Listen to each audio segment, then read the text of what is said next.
DYLD interposing is one of the cleanest ways to hook C functions on macOS because you're not patching instructions in memory, you're changing symbol resolution at load time. Here's the idea: your app doesn't call open or access as a raw address. It calls a symbol that DYLD resolves when the process starts. During launch, DYLD loads your binary, loads its dependent dylibs, and then binds imported symbols to real function addresses. Interposing lets you tell DYLD whenever someone asks for symbol X, give them my function Y instead. You do that by shipping a dylib that contains a small mapping table. Replacement: original, stored in a special mach-o section. Data const interpose. Then you inject that dylib with DYLD insert libraries for your own test target. When DYLD builds the bindings, every external call side that would have gone to access now points to your replacement. Let's take a look at this code. It's a tiny C program that answers one question: does a file exist?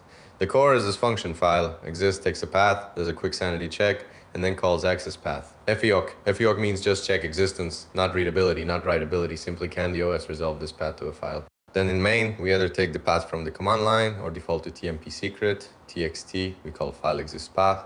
And based on the result, we print either exists if the file is found or missing if it isn't.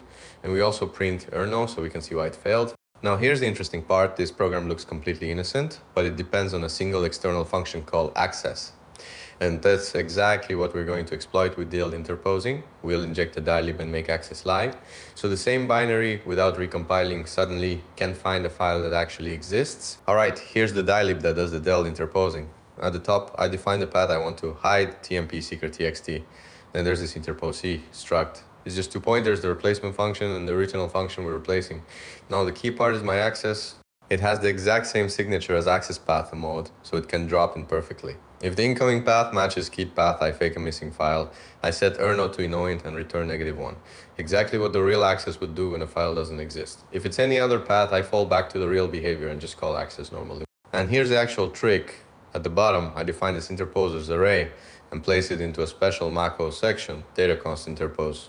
When the process starts, DYLD scans that section and builds a mapping that says, whenever someone binds to access, redirect it to my XS instead. So I'm not patching bytes in memory, I'm not doing runtime hooks. I'm changing symbol binding at load time. Now I'm gonna launch the exact same binary with my dylib injected. Watch this. The file is still there, but the program suddenly says it's missing. That's DYLD interposing. If you want the full code and a deeper breakdown of how DYLD resolves symbols, subscribe. Next video we'll go one level lower.